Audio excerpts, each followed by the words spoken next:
মসজিদে এসে জুমার দিনে এগুলো করলে জুমার নেকি নষ্ট হয়। মসজিদে এসে এইসব আইওয়া শোডাউন করলে জুমার নেকি নষ্ট হয়। এই জেনারেশনকে কে বুঝাবে যে মোবাইল থেকে দূরে থাকতে হবে? বিনা প্রয়োজনে ফোন ইউজ করবা না, বিনা প্রয়োজনে ফোনে হাতও দিবা না। একটা ছবি তুললে কি হয়? হাজারে আসওয়াদ গুনাহ মাফ হয়। একটা ছবি তুললে কি গুনাহ মাফ হয়? কোনো নেকি হয়? এটা কি পরকালে সুপারিশ করবে? এই মোবাইলের আসক্তির কারণে এই যুব সমাজের চিন্তার ক্ষমতা নষ্ট হয়ে গেছে। বিশ্বাস করেন আমার কথা বিশ্বাস করেন। এই মোবাইল আসক্তির কারণে এই যুব সমাজ আর চিন্তাই করতে পারে না। সারা দিন ফোনে ব্যস্ত, সারাটা দিন সময় পাইলেই ফোন। আর ফোনে কি? YouTube, Facebook, WhatsApp, Instagram. আমাদের বাপদাদার এই যে ভাইদের বয়সী যারা এখন 40, 45, 50 এজের মধ্যে আছেন, যারা এই দেশ চালায়, সমাজ চালায়, অর্থনীতি চালায়, তাদের চেয়ে এদের চিন্তা শক্তির লেভেল অর্ধেকেরও কম। আমি আপনাদেরকে গ্যারেন্টি দিচ্ছি, এখন যদি আরেকটা মুক্তিযুদ্ধ হয়, আল্লাহ না করুক, তাহলে এই তরুণ প্রজন্ম কিচ্ছু করতে পারবে। আপনি আমার কথা বিশ্বাস করেন। টিকটকের একটা ভিডিওর জন্য এদের কাণ্ডকীর্তি দেখলে মনে হয় যেন মানুষ না গরু না ছাগল, কি আসলে। আর আমরা তো ঢাকা শহরের মতো শহরে থাকি, একটা টিকটকের ভিডিও বানানোর জন্য এরা যে কি করে চিন্তা করতে পারো। কাপড় খুলে ল্যাংটা হয়ে নাচে একটা টিকটকের ভিডিও করার। একজন আলেমেদিন আসছে, তাকে মানে মোবাইলে বিরক্ত করতে করতে তার লেকচারের টপিকটাই নষ্ট করে। আর আমরা যে ওস্তাদদের কাছে পড়াশোনা করি, আমি জীবনে আমার ওস্তাদকে এটা বলার সাহসই পাই নাই, ওস্তাদ আপনার সাথে কি একটা ছবি তোলা যাবে? আমি আল্লাহর কসম করে বলছি, আমি এই পর্যন্ত, আর আমি যার কথা বলছি তিনি এই উপমহাদেশের অন্যতম একজন শ্রেষ্ঠ মুহাদ্দিস। আমরা তাদের কাছে যাওয়া আসা করি পড়াশোনার জন্য, তিনি জ্ঞান শেখার জন্য। আজ পর্যন্ত আমি কোনোদিন বলতেও পারি নাই যে উস্তাদ আপনার সাথে একটা ছবি তুলতে চাই। বিশ্বাস করেন। কিন্তু এই ওয়াজ মাহফিল, এইটা ওইটা, এইসব জগৎগুলোতে গিয়ে আমরাও নষ্ট হয়ে গেলাম। মানুষের মধ্যে নূর, তাসকিয়া, আদব, মসজিদের আদব কায়দা, ভদ্রতা সব নষ্ট হয়ে গেছে। এবং এর অন্যতম একটা প্রধান কারণ মোবাইল ফোন। আজকের লেকচারের টপিক মোবাইল ফোন না, এই যে কথাগুলো বলতে বাধ্য হলো। যখন আমরা এখন আলোচনা করতেছি, এই সময় কটা বাজে? এখন 12:50। এই সময় না জানি কতগুলা মুসলমান এখন শহীদ হয়ে গেল। এই সময় যখন আমরা এখন আলোচনা করতেছি, ঠিক এই সময় না জানি কতগুলা বোনকে ইসরায়েলের সৈন্যরা তুলে নিয়ে চলে গেল। না জানি কতগুলা বাচ্চার মগজে আবার বোম মারল, গুলি করল। এই সময় যখন আমরা কথা বলছি এখন, আর মিডিয়াতে সংখ্যা আসবে খালি 6,000 মরল, 6,500, 7,000, কোনো ফিলিংসই নাই। মোবাইল ফোনেই আছে, স্ক্রল করে আর দেখে কতজন, 10,000 মরছে, আমি তো আর মরি নাই, আমার দেশেও তার হয় নাই। বিশ্বাস করেন, আমরা এখন আর কোনো জায়গায় মানুষের পর্যায়ে করতেছি। মানুষ কাকে বলে? যার আবেগ অনুভূতি আছে, যার ব্যক্তিত্ব গায়রত আছে, যার সম্মানবোধ আছে, রুচিবোধ আছে। মুসলিম উম্মাহ কাকে বলে? যার একটা অংশে আঘাত লাগলে আর এক অংশ ব্যথা পাবে, নাকি ভাই? ভুল বললাম না ঠিক বললাম? একটা মুসলিম উম্মাহ মানে কি? একটা অঙ্গে আঘাত লাগছে আর একটা অঙ্গ ব্যথা পাবে। আদতে কি হচ্ছে? প্যারালাইজড। ওই যে বলি না প্যারালাইজড, আমাদের মধ্যে প্যারালাইসিস ঢুকে গেছে। জুমার খুতবার সময় এমনি অল্প 5 মিনিট নষ্ট করলাম, আল্লাহ মাফ করুন। সরাসরি কিছু কথা আপনাদেরকে, একদম সরাসরি। আমরা এখন এমন একটা সময় আছি, এই শেষ জামানায়, এই যুগে ফিতনা থেকে বাঁচা চারটাখানি কথা। আর এই ফিতনা থেকে বাঁচতে না পারলে জান্নাতে যাওয়া যাবে না। আর এই ফিতনাগুলো শুধু রাষ্ট্রে আর বিশ্বেই নাই, আমাদের রিজিকেও ঢুকে গেছে, পরিবারেও ঢুকে গেছে, সমাজও ঢুকে গেছে, ধর্মেও ঢুকে গেছে। আমি সরাসরি কথা বলছি। রাষ্ট্র, বিশ্ব, অর্থনীতি, সমাজ, পরিবার, ধর্ম আর সংস্কৃতি, এমন কোনো ক্ষেত্র বাকি নাই যেখানে ফিতনা ঢোকে নাই। এখান থেকে বাঁচা চারটাখানি কথা না। এখান থেকে বাঁচতে হলে আমাদেরকে প্রথমে যেটা করতে হবে, আগে দিনের জ্ঞান অর্জন করতে হবে। আপনি এই জেনারেশনকে জিজ্ঞাসা করেন, আমাদের স্বপ্ন তো এই জেনারেশন কি নেই নাকি? যাদের বয়স 50 হয়ে গেছে তারা আর কি করতে পারবেন দিনের জন্য? হয়তো তারা 20-30 বছর পৃথিবীতে থাকবেন হাইয়েস্ট, আল্লাহ ভালো জানে। আগামী বিশ্বকে কে নেতৃত্ব দিবে?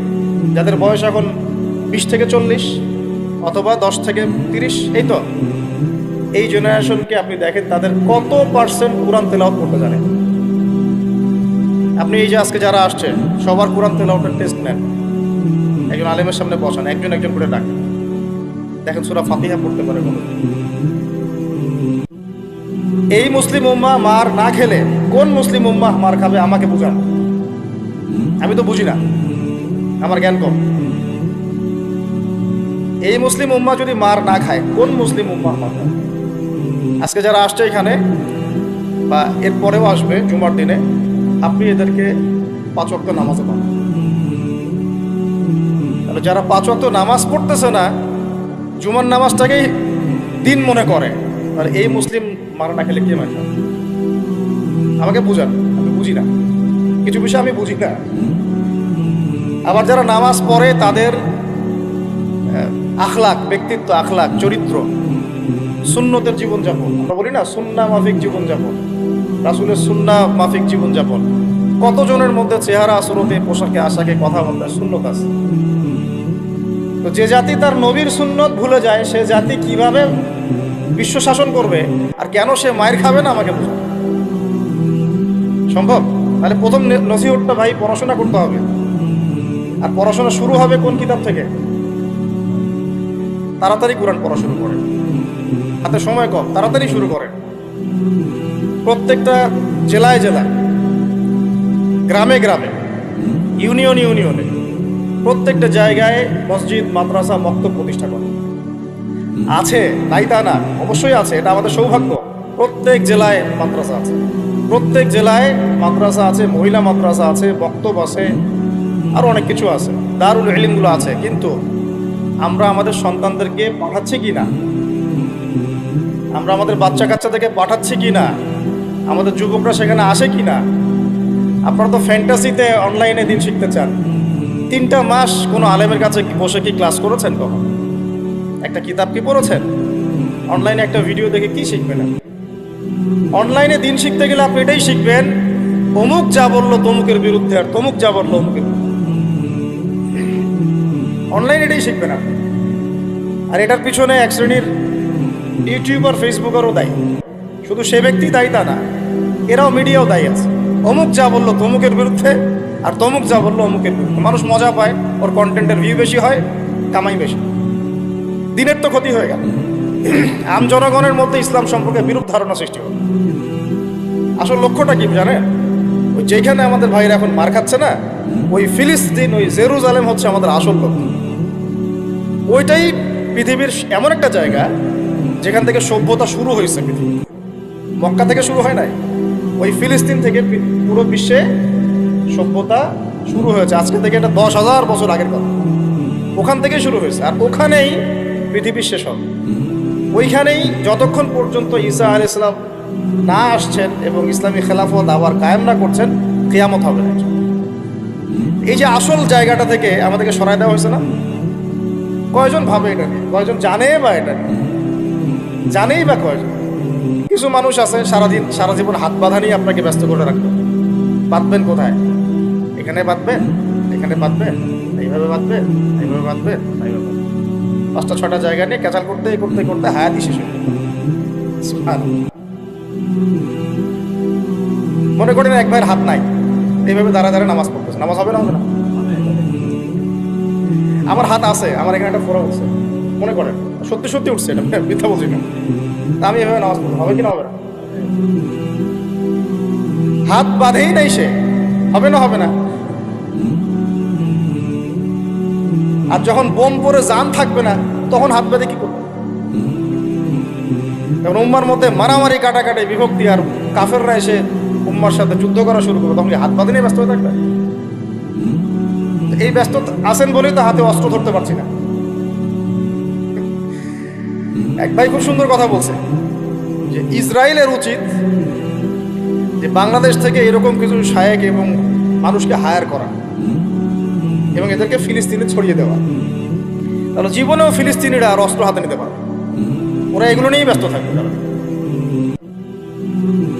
আল্লাহ না করুক, যদি আল্লাহ না করুক, আমরা দোয়া করি, কিন্তু আমরা আশঙ্কা তো করি, আল্লাহ না করুক যদি শান্তিপূর্ণ এই বাংলার মাটিতেও কখনো এরকম পরিস্থিতির সৃষ্টি হয়, আল্লাহ না করুক, দোয়া করি আমরা, তখনও এক শ্রেণীর মানুষ এগুলো নিয়েই ব্যস্ত থাকে। আপনাকে আপনার মূল লক্ষ্যটা থেকে সরায় দেওয়া হয়েছে। এটা বোঝার জন্য, এই ফিতনাগুলো চেনার জন্য ভাই সবার আগে দিনের জ্ঞান অর্জনের কোনো বিকল্প নাই। করতে রাজি আছি তো ইনশাল্লাহ। অনলাইনে দিন শিখতে পারবেন না। কিছু ভালো ভালো আলেম আছেন যাদের লেকচার হয়তো শুনতে পারবেন, শুনে আপনি উৎসাহিত হতে পারবেন, বুস্ট আপ হবেন, ইন্সপায়ার্ড হবেন, কিন্তু এটা দিন শেখার কনস্ট্রাকটিভ কোনো প্ল্যাটফর্ম না। আপনাকে খাতা কলম নিয়ে ওই স্কুল কলেজের মতোই আলেমদের কাছে আসতে হবে, সিলেবাস রেডি করতে হবে, সিলেবাসে পড়তে হবে, পড়ার জন্য জায়গা দরকার, মাদ্রাসা দরকার, মসজিদ দরকার, বক্তব্য দরকার, এগুলো আপনাদেরকে করতে হবে। আর যেখানে আছে সেগুলোকে আবাদ করতে হবে। যেমন মসজিদ করেছেন, আবাদ করে নিন। মসজিদ মানে নামাজ পড়ে দরজা বন্ধ করে রেখে দিব, এর নাম মসজিদ? মসজিদ মানে এখান থেকে দিনের দাওয়াতটা ছড়াবে, দিনের শিক্ষাটা ছড়াবে, তাই নয় কি? আল্লাহ রসুল কি মসজিদ সাল্লাল্লাহু আলাইহি ওয়াসাল্লাম মসজিদ প্রতিষ্ঠা করে শুধু নামাজের সময় খুলতেন আর নামাজের পরে বন্ধ করতেন? 24 ঘন্টা এখানে ইবাদত, আমল, তাজকিয়া, জিকির আজকার হতো না? এখনো তো মদিনায় হয়। মক্কা মদিনায় কি এখনো বন্ধ থাকে 1 মিনিটের জন্য? এখানে দার্স হচ্ছে, ওইখানে নামাজ হচ্ছে, ওইখানে আলোচনা হচ্ছে, চলতে থাকে সবসময়। এটা হলো মসজিদের ফাংশন। এই মসজিদ আবাদ করেন, মাদ্রাসাগুলো আবাদ করেন, আপনার ছেলেকে মসজিদে পাঠান, মাদ্রাসায় পাঠান, বক্তব্যে পাঠান।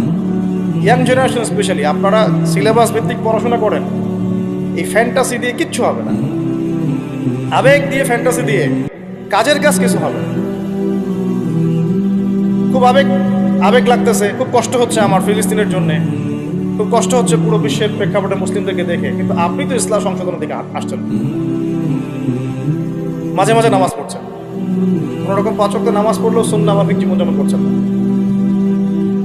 জিনায় লিপ্ত হয়ে যাচ্ছে, সুদ খাচ্ছেন, অর্থনৈতিক জীবনের কথা বলছি, এখানে সুদ খাচ্ছেন, ব্যবসায় প্রতারণা করছেন, রাজনীতি করতে গিয়ে আপনি তাগুতের দিকে চলে গেছেন। এক কথায় তাগুতের দিকে। তাগুত মানে আল্লাহ বাদ দিয়ে যার উপাসনা করা হয়। আমরা এখানে আল্লাহ পাকের বিধানের দাসত্বের চাইতে মানব রচিত বিধানের দাসত্ব বেশি করছি, এখনো করে যাচ্ছি। কিছু করার নাই, কারণ পুরো বিশ্বটা এইভাবেই তো ফাংশন করা। যাদের গলায় জাতিসংঘের দড়ি আছে এরা তো এখান থেকে বেরোতে পারবে না। পারবে না, তাহলে ওদের আন্ডারে যে রুলস অ্যান্ড রেগুলেশনস এর আওতায় তো চলতে হবে। কিন্তু শিরক হয়ে গেল, এখানেও তো শিরক হয়ে গেল। মার না খাওয়ার কোনো কারণ নাই আমাদের এখন এই পর্যন্ত যে আমরা শান্তিপূর্ণভাবে নামাজ কালাম পড়তে পারছি আল্লাহ পাকের রহমত। বিশ্বাস করেন, আল্লাহ পাকের খাস রহমত। জানি না কত বছর এই রহমত থাকবে এবার যদি আমরা সতর্ক না হই। সতর্ক হওয়ার জন্যই বলছি ভাই, এগুলো নিয়ে আমরা অনেক ভাবি, না বুঝে না জেনে একটা শব্দ বলছি না। আল্লাহর কসম, আমি না বুঝে না জেনে না স্টাডি করে একটা কথা বলছি, শেষ জামানার সবচেয়ে ইম্পর্টেন্ট জায়গা ওই প্যালেস্টাইন, ওই ফিলিস্তিন, জেরুজালেম, পুরো বিশ্বটা ওইখানে গিয়ে আস্তে আস্তে শেষ হয়ে যাবে। সামনে যত বড় বড় ঘটনা, মালহামা মানে মহাযুদ্ধ, তারপরে ইমাম মাহদির আগমন, দাজ্জালের আত্মপ্রকাশ, দাজ্জাল ইহুদিদেরকে নিয়ে বিশ্বটাকে শাসন করবে, তারপরে ঈসা আলাইহিস সালামের আগমন, ইহুদিদের সাথে মুসলিমদের যুদ্ধ, তারপরে ওই বাইতুল মুকাদ্দাস আবার বিজয় করা, ওইখানে ঈসা আলাইহিস সালাম আবার 40 বছর খেলাফত চালাবেন, 40 বছর। এই পুরো ঘটনাগুলো ওই জায়গা কেন্দ্র করে, আমাদের কোনো হদিসই নেই। আরো অনেক বিষয় আছে, কিন্তু মূল কথাটা হচ্ছে আমরা পৃথিবীতে হাসি তামাশা করতে, ঠাট্টা ছলনা করতে আসি না। আল্লাহ পাক প্রত্যেককে কিছু না কিছু দায়িত্ব দিয়ে পাঠাইছেন এবং আমাদের প্রত্যেককে আল্লাহ পাক পরীক্ষা করছেন, এবং এই হায়াতের রিজিকের নেয়ামতের আল্লাহ পাক আমাদের কাছে পাই করে হিসাব নেবেন। এই যে শ্বাস নিচ্ছি একটা শ্বাস, এই একটা শ্বাসেরও হিসাব আল্লাহ পাক নিবেন। একদিন নবীজি একটা বাগানে ঢুকলেন, তিনি ক্ষুধার্ত, সাথে আবু বকর সিদ্দিক। আবু বকর, তোমার বাসায় কি খাবার আছে? ইয়া রাসূলুল্লাহ, আমার বাসায় খাওয়া। চলো। ওমর, রাস্তায় ওমরের সাথে দেখা। ওমর, কি অবস্থা? ইয়া রাসূলুল্লাহ, ক্ষুধার্ত, বাসায় খাবার নেই, আমার বাসায় খাবার। তিনজনে হাঁটতে হাঁটতে ঢুকলেন তালহা রাদিয়াল্লাহু আনহুর বাগানে। সেখানে মাশাআল্লাহ ঠান্ডা পানি খেলেন, খেজুর খেলেন, তৃপ্তি করে খেলেন। মাশাআল্লাহ, সে বাগান অনেক সুন্দর বড় ছিল। খেয়ে নবী সাল্লাল্লাহু আলাইহি ওয়াসাল্লাম বললেন, সুম্মা লাতুসআলুন্না ইয়াওমাইযিন আনিন নাঈম, যে অবশ্যই কিয়ামতের দিন আল্লাহ পাক এই ঠান্ডা পানি সম্পর্কেও আমাদেরকে জিজ্ঞাসা করবেন। আমরা প্রস্তুত নিঃশ্বাসের জবাব দেওয়ার জন্য, হিসাব দেওয়ার জন্য, পানির হিসাব দেওয়ার জন্য? ঠান্ডা পানিতে গোসল করে আসছেন আজকে সবাই, তৃপ্তি পেয়েছেন। শুকরিয়া কখন আদায় হয়? যে আল্লাহ পানি নাজিল করেছো, এই জন্য তোমার শুকরিয়া। খেলাম 4টা ভাত, এই 4টা ভাতই ফিলিস্তিনে নাই। আমার কথা বিশ্বাস করেন, কথাগুলো আমি কলেজা থেকে বলছি। আমি জীবনে খাওয়ার হাতে নিয়ে 2 দিন কেঁদেছি। একদিনের ঘটনা আমি বলতে পারবো না, এটা কি আমাদের মাঠে দেখা যাবে। অনেক বাধ্যবাধকতা আছে, আমরা বলতে পারবো। তবে খাওয়ার কথা ছিল আমার খিচুড়ি। আমার সাথে 3-4 জন গেস্ট ছিল। আমি বাসায় ফোন করেছি, আমার সাথে গেস্ট আছে, কি রান্না করলে ভালো হয়? বললাম খিচুড়ি করলে ভালো হয়, খেয়ে ফেলবে তাড়াতাড়ি। ওই খিচুড়ি খাওয়া হলো না, কোনো একটা কারণে খাওয়া হলো না। একদিন পর সেই খিচুড়ি খেতে পারলাম। দেখলাম যে একদিন পর যে খাবারটা আমার কাছে এসেছে এটা খিচুড়ি, যে খিচুড়ি আমার বাসায় খাওয়ার কথা ছিল। ওই দিন ওইটা দেখে আমার চোখ দিয়ে পানি পড়লো যে এই খাবারটা আমার এখানে খাওয়ার কথা ছিল, অন্য কোনো খাওয়া। আর একদিন এই যে 8 তারিখ না 9 তারিখে যখন আমরা আমার বাসায় খাবার নিয়ে আসছে, রোজা খুললে তো খাইতে ভালো লাগে নাকি বলো? ইফতার করার পরে খাবারটা খেতে ভালো লাগে না? শান্তি লাগে। রুটি, গরম গরম রুটি, খাসির গোশত, খুব ফেভারিট খাবার মুসলিমদের। বিশ্বাস করেন খেতে পারতেছি না, মিথ্যা কথা বলছি না, ফখর করেও কিছু বলছি না, আল্লাহর কসম, আল্লাহ সাক্ষী। কারণ আমাদের বাচ্চারা তো খেতে পারছে না ওখানে, আমার বোনরা খেতে পারতেছে না, আমার ভাইরা খেতে পারতেছে না। ওরা খাচ্ছে একটা জিনিসই, বুলেট আর আকাশ থেকে বম। আমরা তৃপ্তি করে খাচ্ছি, একবার ফিকিরও হয় না যে এর জন্য আল্লাহর শুকরিয়া আদায় করতে হবে, আমাদের কৃতজ্ঞতা স্বীকার করা উচিত, ওদের কষ্টে আমাদের ব্যথিত হওয়া উচিত। খাবারটুকু পাঠাতেও তো পারছি না, যে আমরা সবাই 10-20 টাকা করে তুলে 1 কোটি টাকা ফান্ড একটা কালেক্ট করে পাঠাই দিব, এই সুযোগটাও তো পাচ্ছি না। এত সহজ কি ব্যাপারটা? কে যাবে, কে দিবে? আর যারা কাজ করছে তারাও অথেন্টিক কিনা, আসলেই জায়গায় যাচ্ছে কিনা, ওরা পাচ্ছে কিনা, চতুর্দিক থেকে অবরুদ্ধ যায়। আমরা সবাই মিলে আমাদের ভাই বোন শিশুদেরকে ওখানে মরার জন্য ছেড়ে দিয়েছি, এটাই সত্য কথা। এবং এর জন্য পুরা উম্মাকে জবাব দিতে হবে, পুরা উম্মাকেই জবাব দিতে হবে। সবচেয়ে বড় জবাব দিতে হবে আরবের নেতাদেরকে, আশপাশের যারা নেতা আছে এদেরকে। আরবের যে নেতারা আছে এদেরকে বিগত 70 বছর ধরে এরা যা যা করেছে এর উত্তর দিতে হবে, জবাব দিতেই হবে, কোনো উপায় নাই। আমাদেরকেও দিতে হবে, প্রত্যেক রাষ্ট্রপ্রধানকে দেওয়া লাগবে। যে লিখতে পারতো লিখে নাই তাকে দেওয়া লাগবে, যে বলতে পারতো বলে নাই তাকেও দেওয়া লাগবে, যার অস্ত্র দেওয়ার ক্ষমতা ছিল দেয় নাই তাকেও বলা লাগবে, যার মিলিটারি পাওয়ার ছিল সে চাইলে ওখানে ইন্টারভেন করতে পারতো সে করে নাই তাকেও বলতে হবে। আর যারা ওদের সাথে আতাত করে বন্ধুত্ব করেছে এরা তো মুনাফিক, টাটকা মুনাফিক, পাক্কা মুনাফিক। এরাই তো তারা যারা কাফেরদের সাথে জাহান্নামের তলদেশে থাকবে, মুসলিমদেরকে বাদ দিয়ে মুনাফিক ইহুদি খ্রিস্টানদের সাথে বন্ধুত্ব করেছে। যে ইহুদি খ্রিস্টানরা আমাদের ভাই বোনদেরকে মেরে ঝাঁঝরা করে ফেলাচ্ছে, আমি ওর সাথে বন্ধুত্ব করতে পারি? কি বলে আপনাদের ইমান? আর এই কথাগুলো কি উগ্রবাদী কথা হয়ে গেল? এগুলো সত্যি কথা। আর সত্যি কথা বলার পরে কি হবে সেটা তো দেখার দরকার নেই, আল্লাহর কাছে আমাকে জবাব দিতে হবে, এটাই আমার ফিকির। তো যারা দোয়া করতে পারবে তারা যদি দোয়া না করে আল্লাহর কাছে জবাব দিতে হবে, যারা বলতে পারে যদি না বলে আল্লাহর কাছে অ্যান্সার দিতে হবে, যারা খাবার পাঠাতে পারতো তারা পাঠায় নাই, আল্লাহর কাছে অ্যান্সার দিতে হবে। একটু ভেবে দেখেন না, আপনার যদি একটা বাচ্চা কখনো এমনি মারা যায় তাহলে আপনার কেমন লাগবে? আল্লাহ না করুন। একটা বাবার জন্য সবচেয়ে কষ্টের কোন সময়টা বলেন না? নিজের সন্তানকে দাফন করা। আমরা তো কখনো করি নাই এটা, আমরা বুঝবো কিভাবে? যে ঘোমটাওয়ালা কিছু লোক বসে বসে অনলাইনে বলতেছে যে এগুলো ফিতনা, এটাই, ওরা কি কখনো নিজের সন্তানকে দাফন করেছে নাকি? কখনো কষ্ট স্বীকার করেছে নাকি? কখনো রিমান্ডে গিয়েছে নাকি? মায়ের খেয়েছে নাকি? কখনো জেল খাটছে নাকি? ও তো সুখে আছে, 3 বেলা খাচ্ছে যাচ্ছে, মাশাআল্লাহ, সুখে শান্তিতে জীবনযাপন। ও কি বুঝবে উম্মার কষ্ট? ও কি বুঝবে বাচ্চাদের কষ্ট, মা বোনদের কষ্ট? আমরা সর্বোচ্চ বলতে পারতেছি, ব্যাস। সচেতনতা তো তৈরি করা দরকার। আপনার ছেলে যদি বলে ওখানে কি হচ্ছে, ওকে বলা উচিত, বাবা ওখানে কিছু শয়তান আছে, যে শয়তানগুলা আমাদের নিরীহ বাচ্চাদেরকে মেরে ফেলছে। তুমি যখন বড় হবা তোমাকে আল্লাহ পাক সামর্থ্য দিলে তুমি শয়তানগুলোকে মেরে ফেলবে। বাচ্চাকে শেখানো উচিত। ওরা 100 বছর থেকে ওদের বাচ্চাকে এগুলো শিখাইছে। ওরা 100 বছর থেকে ওদের বাচ্চাদেরকে শিখাইছে যে মুসলমানরা হচ্ছে পৃথিবীর সবচেয়ে জঘন্য প্রাণী। ওদেরকে যখনই দেখবা তখনই মারবা। ওদের সাথে শত্রুতা করা তোমার উপর ফরজ। এটা ওরা শিখাইছে ওদের বাচ্চাদের। আমাকে বলেন, কোনো মানুষ, একটা সুস্থ স্বাভাবিক মানুষ হাসপাতালে বোমা ফেলতে পারে কি? বলেন। সে হোক ইহুদি বা খ্রিস্টান বা হিন্দু বা বৌদ্ধ বা মুসলিম মুনাফিক যেই হোক, কোনো মানুষ কি হাসপাতালে বোম ফেলতে পারে? কিভাবে ফেললো? তাহলে কি পরিমাণ ক্ষোভ তারা ভিতরে ভিতরে লালন করে আপনার কি বোঝার বাকি আছে? ওরা সুযোগ পাইলে একটাকেও ছাড়বে না, সবাইকে মেরে ফেলবে। এই জন্য অল্প অল্প করে আগাচ্ছে, অল্প অল্প করে, আস্তে আস্তে। আমি এটা নিয়ে বিস্তারিত আলোচনা করছি বিগত প্রায় 1 মাস থেকে, আরো 5 বছর থেকে বলে আসতেছিলাম। লাস্ট 1 মাসে আপনারা দেখছেন এখন কি হচ্ছে। ধারাবাহিক এরকম সেশন আসবে ইনশাল্লাহ। আরো অনেক কথা আছে, কিভাবে এই জায়গায় তারা আসলো, এটা 4টাখানি কথা না, বিশাল হিস্ট্রি।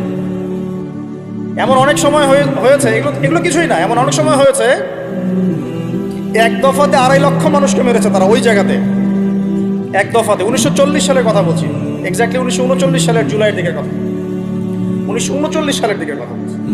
ওই সময় এরা ওখানে ফিলিস্তিনিদের মধ্যে প্রায় 2.5 লক্ষ মানুষকে মেরেছে। 2.5 লক্ষ মানুষ আপনার কি মনে হয়? এভাবে যদি আমি পরিসংখ্যান দিতে থাকি, এখানে আজকে 3-4টা বাজবে। আমার কাছে কিতাবও আছে রেডি করা, এবং ইনশাআল্লাহ আল্লাহ পাক চাইলে ওটা পাবলিশও হবে ইনশাআল্লাহ। তখন আপনারা বাসায় পড়ে নিয়ে দেখেন কি হচ্ছে আসলে। তো মূল কথাটা হচ্ছে, ভাই আমি তো দোয়া করতে পারি, আমার তো করা উচিত, আমার ব্যথিত হওয়া উচিত, আমার কুনুতে নাজেলা পড়া উচিত। যদি আমার আরো বড় সামর্থ্য থাকতো, অ্যাটলিস্ট ওখানে ত্রাণ পৌঁছানো উচিত ছিল, বা আরো যদি বড় ক্ষমতা আল্লাহ পাক আমাকে দিতেন, তাহলে ওদের মুখের সামনে বলা উচিত ছিল এটা অন্যায়, জুলুম, এর প্রতিবাদে আমরা জাতিগতভাবে পাশে আছি ফিলিস্তিনিদের, এবং মুসলিম রাষ্ট্রগুলোর ঐক্যবদ্ধ হয়ে একটা ফোরাম গঠন করা উচিত ছিল এদের বিরুদ্ধে। কিসের শান্তি চুক্তি আর কিসের নেগোসিয়েশন? কোনো কথা আর বাকি আছে? এদের সাথে একটা ভাষাই বাকি আছে এখন, অস্ত্রের ভাষা, যুদ্ধের ভাষা। একটা ভাষাতেই কথা বলা বাকি আছে, আর কোনো ভাষাই নেই এদের সাথে কথা বলা। হাসপাতালে বোম ফেলে 600টা মুসলিম বাচ্চাকে হত্যা করে ফেলছে, তোমার সাথে কিসের কথা? একটা কথাই হতে পারে, সেটা হলো যুদ্ধের ভাষা, অথবা এই পুরো ভূমি থেকে তোমরা চলে যাবা পশ্চিমে, পুরা ফিলিস্তিন ছেড়ে দিবা। এটাই ছিল আমাদের ভাষা। কিন্তু বিগত 75 বছর ধরে আমরা এগুলো করতে পারি। 1-2টা বছর না রে ভাই, 75 বছর ধরে আমরা এগুলো করতে পারি। আমি এখানে গলা ফাটাই, আমার আবেগ ঝেড়েও কি লাভ হবে তাও জানি না। অ্যাটলিস্ট আমরা আমাদের জবাবটা তো আল্লাহর কাছে দেওয়া লাগবে। আল্লাহ পাক আপনার অপারগতাও জানেন, আপনার সামর্থ্যের সীমাও জানেন। আল্লাহ পাক দেখবেন এর মধ্যে থেকে আপনি কি করেছেন, দেখবেন কি না? এখন ভাই আমাদের কি এইসব মোবাইল, সেলফি, হাবিজাবি এগুলোই জীবন? না আমাদেরকে চিন্তা করতে হবে? একটু চিন্তা করতে গেলে প্রথম সলিউশন পড়াশোনা করতে হবে, কোরআন পড়তে হবে। যে যাই বলুক কোরআন পড়লেই হয়ে যাবে, সেই হয়ে যাবে, সব কথা বাদ দেন, আপনি কোরআন পড়েন। যে যাই বলুক না কেন, কোরআন পড়তেই হবে আপনাকে, এর অনুবাদ আপনাকে পড়তেই হবে, তাফসীর আপনাকে ঘাটতেই হবে, পাশাপাশি নবীর হাদিসগুলো আপনাকে পড়তে হবে। তো এই কোনো না কোনো আলেমের সোহবতে থাকতে হবে। উদ্বাস্তুর মতো জীবনযাপন করবেন না। এই 10-20 জন সার্কেল নিয়ে ওলামায়ে কেরামদের মধ্যে যারা হক্কানি ওলামায়ে কেরাম, তাদের কাছে এসে পরামর্শ করে চলাফেরা করবেন, যাতে আপনি বিভ্রান্তির শিকার না হন, পরামর্শ করতে পারেন। বাংলাদেশে কি আলেম ওলামার অভাব আছে? যত তাদের মধ্যে বিভক্তি থাক, যতই তারা একে অপরের সাথে কলুশনে থাক না কেন, যত দল থাক, তারপরেও আপনি ওলামায়ে কেরামের সাথেই থাকবেন। তারপরেও তাদের জবাব তারা দিবে, বাট আপনি আপনার জায়গার দায়িত্বটা পালন এবং হকপন্থী চিনে নেবেন। হকপন্থী আর মুনাফিক চেনার সবচেয়ে উপযুক্ত সময় কোনটা সেটাও বলে দিই। হকপন্থী ওলামায়ে কেরাম আর মুনাফিক যারা মুসলিম উম্মার ভিতরে কাজ করছে আমাদের মতো লেবাস পোশাকে, এটা চেনার, ফাইন্ড আউট করার সবচেয়ে শ্রেষ্ঠ সময় হচ্ছে উম্মার এই সংকটপূর্ণ সময়গুলো। উম্মার উপর যখন কোনো বিপদ আপদ, বালা মুসিবত, সংকট আসবে, আপনি এমনি বুঝতে পারবেন কারা মুনাফিক কারা হক। যদি আপনার বিবেক থেকে থাকে, আপনার বুঝ থেকে থাকে। এরপরেও যদি না চিনতে পারেন, আপনি দাজ্জাল, অন্ধ, আপনি দাজ্জালের মতো এক চোখ অন্ধ। এই মাজলুমদের বিপক্ষেও বহু আলেম কথা বলে নাই, বাংলাদেশে বলে নাই। আপনাকে আমি আর কিভাবে চিনাবো, কিভাবে চোখে আঙ্গুল দিয়ে চিনাবো যে আসলে কারা হকপন্থী কারা বাতিলপন্থী? এটুকু তো আপনার দায়িত্ব চেনার। কিভাবে এভাবে তাদের সাথে আপনি নিজের জীবনটা নষ্ট করে ফেলতেছেন? সুবহানাল্লাহ। আল্লাহ পাক আপনাদেরকে হেফাজত করুন, সঠিক পথে রাখুন, ওলামায়ে কেরামের সোহবতে থাকুন, হকপন্থী ওলামায়ে কেরাম। আর ভাই প্রতিদিন যে সুন্নাহগুলো আছে এগুলো আমল করেন, নিজের উপর একটা সংশোধন নিয়ে আসেন। আল্লাহ পাক ততক্ষণ পর্যন্ত আমাদেরকে বিজয় দিবেন না যতক্ষণ না আমরা পরিপূর্ণ ইসলামে প্রবেশ করতেছি। আর পরিপূর্ণ ইসলাম মানে কি শুধু জুমার নামাজ পড়া, শুধু ঈদের নামাজ পড়া? আমাকে বলেন, আপনারা তো জানেন সব কিছু। পরিপূর্ণ ইসলাম মানে কি? 5 ওয়াক্ত নামাজ তো আপনাকে পড়তে হবে। আল্লাহ যদি তৌফিক দেন, সামর্থ্য দেন, তাহাজ্জুদও পড়তে হবে, চেষ্টা করতে হবে, নফল আমল বাড়াই দিতে হবে, জিকির আজগার তিলাওয়াত তাসবিহ তাহলিল বাড়াই দিতে হবে, আল্লাহর কাছে কান্নাকাটি বাড়াইতে হবে, ফিতনা থেকে দূরে আসার চেষ্টা করতে হবে, এই জগতের মোহ ছাড়তে হবে। যতটুকুতে আমার জীবন চলে যায় বাস এতটুকুতেই। আমি এইভাবেও বলতেছি আপনাদেরকে এখন সরাসরি, নিজেদের আপনজনদের মধ্যে, পরিবারের মধ্যে, বংশের মধ্যে কেউ যদি আপনাকে দিনের পথে চলতে বাধা প্রদান করে, ফিতনা সৃষ্টি করে, আপনি তার থেকেও নিজেকে সরা রাখবেন। দিন আপনার, জীবন আপনার, মানে দিন আমার, জীবন আমার, ইহকাল আমার, পরকাল আমার, জবাব আমার। আমার অন্য কারো দ্বারা প্রভাবিত হয়ে দিন নষ্ট করা যাবে যাবে? অনেক সময় হয় না, আমাদের বংশে, পরিবারের কাছের অনেক মানুষ আপনাকে দিনের পথে চলার ক্ষেত্রে প্রতিবন্ধকতা সৃষ্টি করতেছে। আমি বলতেছি না ওদের সাথে আপনি সম্পর্ক নষ্ট করে দেন, কাট অফ হয়ে যান, এটা বলতেছি না। বলতেছি আপনি ইসলামিক দূরত্ব মেনটেন করেন, আপনি নিজেকে নিয়ে থাকেন, আপনি আল্লাহকে নিয়ে থাকেন। এক আল্লাহই আপনার জন্য যথেষ্ট, কাউকে লাগবে না। কেউ যদি না থাকে, এক আল্লাহই আপনার আমার জন্য যথেষ্ট। এটা কি বিশ্বাস করেন? কিন্তু এই আল্লাহ পাকই আমাদেরকে বাঁচিয়ে রাখছেন, আল্লাহ পাকের হাতেই আমাদের জীবন, আল্লাহ পাকই আমাদেরকে খাওয়ান। আল্লাহ থাকলে কিচ্ছু লাগে না। আর যারা আল্লাহ নাই, সারা দুনিয়া মিলেও তাকে সুখ দিতে পারবে, তার কিছুই করতে পারবে না। এখন আসলে আমাদের সাথে আল্লাহ আছে কি না একটু নিজেরাই বুঝতে পারবো। আসলে আল্লাহ পাকের সাথে আমার সম্পর্ক কেমন? আল্লাহ বলে ডাকলে বা আল্লাহর কাছে দোয়া করলে কি আমার ভিতরে কোনো অনুভূতি আসে কি না? রাসূল সাল্লাল্লাহু আলাইহি ওয়াসাল্লামের নাম আসলে আমার ভিতরে কোনো অনুভূতি আসে কি না? বুঝবেন ইনশাআল্লাহ, এটা আপনার আস্তে আস্তে বুঝে যাবেন। তাহলে নিজের তাজকিয়ার দিকে ফোকাস করেন, এবং তাজকিয়া অর্জন করার জন্য অবশ্যই সোহবত লাগে। যারা আত্মশুদ্ধিতে পরিপূর্ণ মানুষ, এই মানুষগুলোর সাথে পরামর্শ করে চলবেন। আর নিজের দিন পালন করেন, দিনটাকে আর বিভক্ত হতে দিবেন। যারাই বিভক্তির দিকে নিয়ে যায় এদেরকে বয়কট করুন, মিশবেনই না এদের সাথে। বরং আমি বলছি, বাংলাদেশে এমনিই তো শত শত দল হয়ে গেছে। এখন আপনি নিউট্রাল থাকবেন, নিজেকে বায়াসড করবেন না, নিউট্রাল থাকবেন। নিউট্রাল মানে নিরপেক্ষ। নিরপেক্ষ থেকে আপনি দেখবেন যে আসলে কার মধ্যে হকটা বেশি আছে। এরপর আপনার বুঝ অনুযায়ী কোরআন সুন্নাহর সাথে মিলিয়ে ওলামায়ে কেরামের পরামর্শে যেদিকে তারা আপনাকে হেদায়েতের পথে নিয়ে যাবেন সেই পথে আপনি চলেন, ইনশাআল্লাহ আপনি ঠিক করে থাকবেন। এই জন্য আমি একা একা থাকতে নিষেধ করি। ওলামায়ে কেরামদের সাথে পরামর্শ করে চলবেন এবং ঐক্যবদ্ধ জীবনযাপন করবেন। আর কিছু ভাইয়ের মধ্যে যদি খারাপ কিছু থাকে, তাদেরকে একদম আন্ডার এস্টিমেট করে ধুয়ে রেখে দেওয়ার দরকার নেই। কারণ যার মধ্যে খারাপ কিছু আছে, ওর মধ্যে ভালোও কিছু আছে। খোলা মনে ভালোগুলো নিয়ে নেবেন, খারাপগুলো আপনি ছেড়ে দিবেন। এখন বলতে পারে, আপনি কিভাবে বুঝবেন ভালো কোনটা খারাপ কোনটা? নিজে পড়বেন, নিজে জ্ঞান অর্জন করবেন, আল্লাহ পাক বিবেক দিয়েছেন, বোঝার চেষ্টা করবেন এবং আলেমদের সাথে পরামর্শ করবেন। ব্যাস, আল্লাহ পাক এরপরে আপনাকে যে পথে নিয়ে যাবেন ইনশাআল্লাহ সেই পথে উম্মার বিভক্তি বাড়াবেন।